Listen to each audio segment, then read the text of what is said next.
నమస్తే, welcome to Leo news. Jaganmohan Reddy Rentapalla పర్యటన ఒక ప్రాణాన్ని బలి తీసుకుంది. పోలీసులు వద్దని ఆంక్షలు విధించినా కూడా లెక్క చేయకుండా వైఎస్ఆర్సీపీ కార్యకర్తలు, శ్రేణులు జగన్మోహన్ రెడ్డి భారీగా హాజరవ్వడంతో ఆయన కాన్వాయ్ గుద్దుకొని ఒక వృద్ధుడు మృతి చెందినట్టు వార్తలు వస్తున్నాయి. దీని గురించి మరిన్ని వివరాలు తెలుసుకుందాం. మనతో పాటు ఉన్నారు సీనియర్ జర్నలిస్ట్ దుర్గా కుమార్ గారు. నమస్కారం సార్. నమస్కారం మగవర్ధిని, మన లియో వీక్షకులు కూడా. సార్, జగన్మోహన్ రెడ్డి గారికి గత వారం రోజుల నుంచి పోలీసులు చెప్తానే ఉన్నారు, అక్కడ 100 మంది కంటే ఎక్కువ పర్మిషన్ లేదు, 3 కార్ల కంటే కూడా ఎక్కువ రావద్దు అని చెప్పి. అయినా ఆయన కార్యకర్తలు కావచ్చు, ఆయన కావచ్చు, వినకుండా ఆ పర్యటనకు వెళ్ళారు. సో వెళ్తున్న టైంలో ఆయన కాన్వాయ్ ఢీకొని ఒక వృద్ధుడు మృతి చెందాడు అంట. సో ఆ మృతిని కూడా ఆయన ఏమాత్రం పట్టించుకోకుండా అతన్ని పక్కకు తీసి పడేసి వెళ్ళిపోయినట్టు వార్తలు వస్తూ ఉన్నాయి. ఎలా చూడొచ్చు అంటారు? ఇప్పుడు జగన్మోహన్ రెడ్డి గారు తను ఏదన్నా అనుకున్న తర్వాత అది ప్రజలకి నష్టం జరుగుతుందా, ప్రభుత్వానికి నష్టం జరుగుతుందా, ఎవరికి నష్టం జరిగినా ఆయన అనుకున్నది సాధించాలి. ఆయన ఏదన్నా ఒక రాజకీయ ప్రయోజనం ఉంది అనుకుంటే దానికి ఎంతమంది బలైపోయినా ఆయన లెక్క చేయడు. అది ఆయన నైజం. అసలు ఎవరైనా కూడా ఒక ప్రభుత్వాన్ని ఎన్నుకుంటే ఆ ప్రజల్ని వాళ్ళ పరిపాలన ఉన్నంతకాలం 5 సంవత్సరాల పాటు నెత్తిని పెట్టి చూసుకుంటారు. ఈ ప్రజలు నన్ను ఎన్నుకున్నారు కాబట్టి నేను వీళ్ళ శ్రేయస్సు కోసం పనిచేయాలి, వీళ్ళే నా సర్వస్వం, మళ్ళీ కూడా వచ్చే ఎన్నికల్లో కూడా నన్ను ఎన్నుకోవాలి వీళ్ళు అనే ఒక లక్ష్యంతో పనిచేస్తారు, ఆశతో పనిచేస్తారు. కానీ ఇచ్చిన అవకాశాన్ని దొరికింది, ఇక నాకు ఈ జీవితంలో దొరికితే దొరుకుతుంది, దొరకపోయినా పర్వాలేదు, పూర్తిగా సద్వినియోగం చేసుకోవాలి నా సొంతానికి అనే తత్వంతో డబ్బుగా సంపాదించాడు. కానీ ఆయన ప్రజల్లో ఎంత వ్యతిరేకత వచ్చిందన్నది మొన్న జూన్ 2024లో వచ్చిన ఫలితాలు దిమ్మ తిరిగే ఫలితాలు వచ్చినాయి. అయినా కూడా వాళ్ళకి ఏమాత్రం కూడా ఆయన పశ్చాత్తాపం పట్టం కానీ, అసలు లోపాలు ఎక్కడ జరిగిందని సమీక్షించుకోవటంలో కానీ ఆయన టైం వేస్ట్ చేసుకోవట్లే. ఇప్పటికి కూడా ఆయనే శాసిస్తున్నాడు. 2029లో మీరు బటన్లో నాకు నొక్కినా నొక్కకపోయినా నేనే ముఖ్యమంత్రిని, నేను వచ్చాను, మళ్ళీ మీ భరతం పడతా. 2019-24లో చూపించింది ట్రైలరే. అసలు సినిమా 29 నుంచి 34 దాకా జరిగే సీన్లో ఉంటుందన్న దృక్పథంతో మాట్లాడుతున్నాడు. అలా ఎవరు కూడా ఒక రాజకీయ పార్టీ నాయకుడు మాట్లాడటం మనం ఇంతవరకు చూడలేదు. రాబోయే రోజుల్లో కూడా నేనే ముఖ్యమంత్రిని శాసిస్తున్నాడు అంటే ఆయన అంచనా ఏంటంటే, ఆనాటికి నేను ఏదో ఒక అబద్ధం చెప్పో, మాయ చేసో, లేకపోతే వివేకానంద రెడ్డి గారు లాంటి ఇది ఆ కార్యక్రమం చేసో నేను మళ్ళీ ఈ రాష్ట్రానికి ముఖ్యమంత్రిని అవుతాను, నా డబ్బులు నేను సంపాదించుకుంటాను, నన్ను వెన్నుపోటు పొడిచిన జనం సంగతి కూడా చూస్తాను. అందుకే ఆయన పోలీసుల మీద యుద్ధం ప్రకటించండి అంటున్నాడు. ఎందుకంటే పోలీసులు ఆయనకి కంటగింపుగా ఉన్నారు. ఆయన ఎక్కడికన్నా ఇట్లా దౌర్జన్యంగా వెళ్ళి ఏదైనా చేద్దామని అంటే వీళ్ళు అడ్డంకిగా మారారు. ప్రతిసాట ఆంక్షలు పెడుతున్నారు. ఆయన రాప్తాడులో కూడా ఒక పెద్ద వ్యూహంతో వెళ్తే పోలీసులు 2000 మందిని ఒక హెలిప్యాడ్ చుట్టూతా పెట్టి ఆయనకి రక్షణ కల్పించినా కూడా అంతకన్నా ఎక్కువ బలగాల్ని తీసుకెళ్ళి ఆయన ఏమైతే చేయించదలుచుకున్నాడో చేయించాడు. ఇప్పుడు మొన్న ప్రకాశం జిల్లా పొదిలి వెళ్ళినప్పుడు కూడా ఆయన వెళ్ళింది రైతులు, వర్జీనియా పొగాకు రైతుల్ని పరామర్శించడానికి వెళ్ళాడు. అసలు ఆ పొగాకు గురించిన సబ్జెక్ట్ ఆయనకి తెలియదు. అంటే ఇక్కడ సార్ ఆయన ఎక్కడికి వెళ్ళినా కూడా ఏదో ఒక సంఘటన అక్కడ చోటు చేసుకుంది. ఈ రోజు రెంటపాల పర్యటనలో చివరికి ప్రాణమే పోయింది. అంటే ఆయన ఒక ప్రజా నాయకుడు, ఆయన పర్యటనకు వెళ్ళడం ఇంపార్టెంట్. ప్రతిపక్ష నాయకుడిగా ఎవరో కాదని అనట్లేదు, కానీ పర్యటనకు వెళ్ళి ఇలా జనాలు పోగేసుకుని వెళ్ళి ఆయన బల నిరూపణ చూపించడం ఇంపార్టెంట్ అంటారా? ఆయన వల్ల ఇటు ప్రజలు ఇబ్బంది పడుతున్నారు, ప్రాణాలు పోతున్నాయి, ఏదో ఒక సంఘటన చోటు చేసుకుంటుంది కాబట్టి దాని గురించి ఆలోచించాల్సిన అవసరం లేదంటారా? అంటే ఆయన ముఖ్యమంత్రిగా ఉన్నప్పుడు కూడా ఒక ముఖ్యమంత్రి పర్యటనకి వెళ్ళినప్పుడు జనజీవనం స్తంభించిపోవటం అనేది ఎక్కడ లేదు కదమ్మా. ఇప్పుడు ఆయన ముఖ్యమంత్రి ఎలా అయ్యాడు? ప్రజలు వేసిన ఓట్లతో అయ్యాడు. వాళ్ళని పైన హెలికాప్టర్లో వెళ్తుంటే కూడా కింద ట్రాఫిక్ కాపేయటం, కింద చెట్లు కొట్టేయటం, గతంలో ఇట్లా చెట్లు కొట్టేయటాలు లేవు, తలుపులు తీయొద్దని అంటాం, షాపులు మూసేయమంటాం, ఏమన్నా నియంత ఆయన ఏమన్నా ప్రజల చేత ఎన్నికైనా కదా, అంతకుముందు పాదయాత్రలు కూడా చేశాడు కదా. అలాంటిది ఆయనకు అంత ప్రాణభయం ఎందుకుందో తెలియదు. ఇప్పుడు మీరు అన్నట్టు పోలీసులు చెప్పినప్పుడు ఆయన అర్థం చేసుకోవాలి. నిన్న ఇంత భారీ కాన్వాయ్తో నిన్న కేసీఆర్ గారు కనుక కాళేశ్వరం కమిషన్ ముందు హాజరవ్వటానికి 1000 కార్లతో వెళ్ళటం వలన జరిగే ప్రయోజనం ఏంటి? జనజీవనం స్తంభించిపోవటం తప్ప, కాలుష్యం పెంచడం తప్ప. అట్లాగే ఇప్పుడు ఇవాళ ఆయన సత్యనపల్లి వెళ్ళేటప్పుడు రాజు వెడలే రవితేజంగా అన్నట్టుగా ఇన్ని కార్లు వేసుకుని తర్వాత అంత పెద్ద స్పీడ్గా వెళ్ళిపోవటం కాన్వాయి, మరి అది పోలీసు వెహికల్ వెహికల్ ఢీ కొందో తెలియదు, వీళ్ళ ప్రైవేట్ వెహికల్స్ ఢీ కొన్నాయో తెలియదు.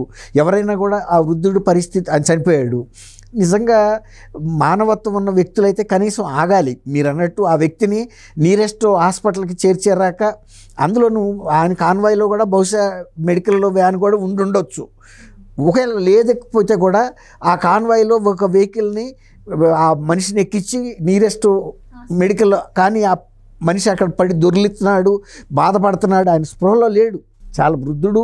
దానితో తీవ్రమైన గాయాలు తగిలింది, తలదెబ్బ తగిలింది. ఆయన చూస్తేనే అర్థమవుతుంది అక్కడ. మరి మీరు వెళ్తుంది అక్కడ ఒక మీ పార్టీ కార్యకర్త విగ్రహాన్ని ప్రతిష్ఠించడానికి వెళ్తున్నావు. ఈయన విగ్రహం ఎవరు ప్రతిష్ఠిస్తారు? ఈయన బలైపోయాడు కదా. ఆయనేమో బెట్టింగులు కాసి ఆయన బలయ్యాడు.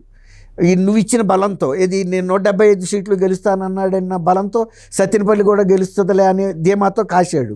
ఇప్పుడు ఈయన ఒక సామాన్య మానవుడు నీ కాన్వాయ్కి బలైతే నువ్వు ఆగిపోయావు. పని ఆ విగ్రహ ఆవిష్కరణ నీకు ముఖ్యం కాబట్టి ఒక బాధ్యత గల వ్యక్తికి తీసుకెళ్ళి నీరెస్ట్ హాస్పిటల్ విగ్రహ ప్రతిష్టాపన ముఖ్యం అంటే ఆయనకి. ఇప్పుడు మామూలుగా అయితే మానవత్వం ఉన్న వ్యక్తికి అయితే మీరు అన్నట్టు ఇంకా కాసేపటికి వెళ్ళినా అదేమి అధికారిక కార్యక్రమం కాదు, ఆ విగ్రహం అక్కడే ఉంటుంది. ఈయన వెళ్ళి రిబ్బన్ కట్ చేస్తాడు, లేకపోతే ముసుగు తీయొచ్చు. ఒక గంట ఆలస్యం అయితే పోయేదేం లేదు. కానీ ఎవడో ఒక బీదవాడి ప్రాణానికి అంత లెక్కెందుకు చేస్తాడు? ఇప్పుడు డాక్టర్ సుధాకర్ లాంటి దళిత డాక్టర్ ప్రాణాన్ని వెంటబడి తీసిన వ్యక్తి వాళ్ళ కాన్వాయ్లో వెహికల్ తగిలి గాయపడ్డ వ్యక్తి కోసం జగన్మోహన్ రెడ్డి గారు లాంటి వ్యక్తి ఆగుతాడని గతంలో ఎప్పుడన్నా అట్లాంటి చరిత్ర ఆయనకు ఉందా?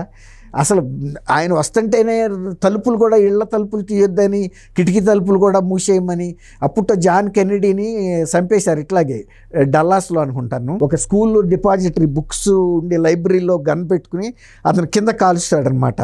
అట్లాగే ఆ జాన్ కెన్నడీ లెవెల్లో ఏమన్నా ఈయన హత్య చేస్తారని భయమా? కిటికీ తలుపులు మూయటం ఏంటి? ఇప్పుడు ఇళ్లలో పనులు చేసుకోవాలి.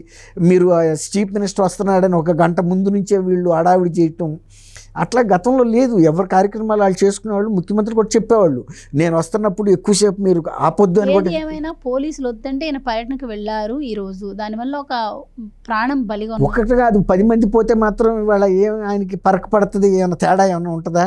ఆయన ఆగుతాడా? మీరు అన్నట్టు బల నిరూపణ కోసమే ఈ విధంగా చేశారన్నట్టు క్లియర్గా. ఇప్పుడు ఆ వ్యక్తే కాదు, ఇంకొక 4 అక్కడే చచ్చిపోయారు అనుకుందాం. జగన్మోహన్ రెడ్డి గారి వెహికల్ అయితే ఆగదు కదా. ఆ ఊరు వెళ్ళి ఆ విగ్రహాన్ని ఆవిష్కరించేదాకా ఆయన మనసు తపతపలాడుతుంది. ఎందుకంటే తను వెళ్ళాడు, విగ్రహం కట్టించారు, చేశారని.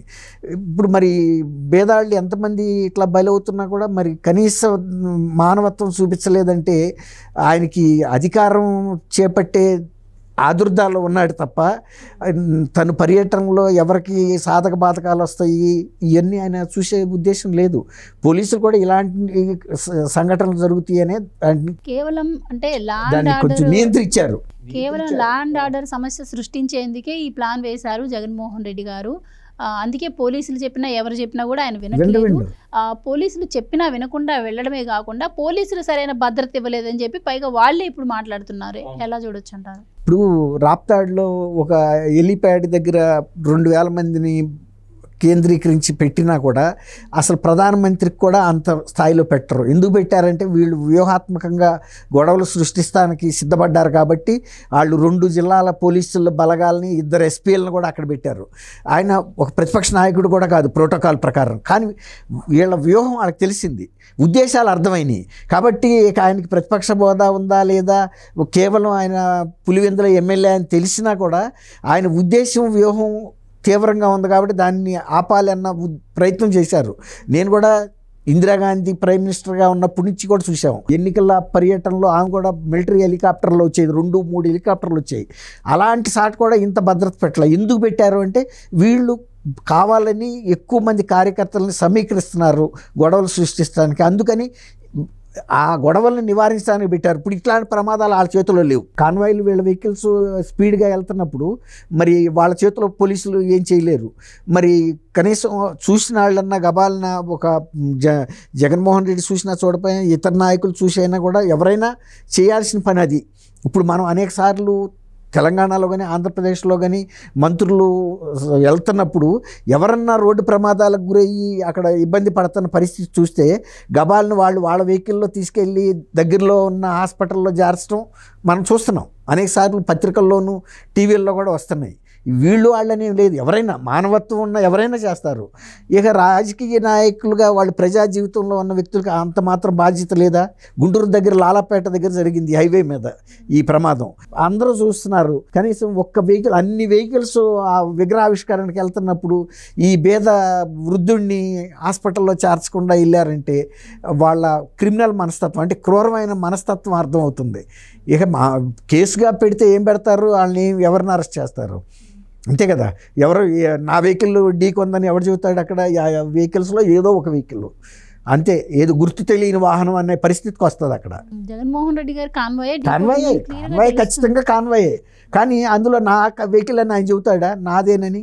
లేకపోతే ఫలానా అయిందని చెప్తారా వాళ్ళు? ఇప్పుడు ఆ పేద వ్యక్తి తరపున పోరాడే వాళ్ళు ఎవరుంటారు? కనీసం పోలీసులు చెప్పినప్పుడన్నా వినుంటే ఇలాంటి దురదృష్టకర సంఘటన జరగకుండా ఉండేది. థ్యాంక్ యూ సో మచ్ అండి. థ్యాంక్ యూ అమ్మ గోవర్ధని, మన వీక్షకులు. Please subscribe to Leo news for more videos.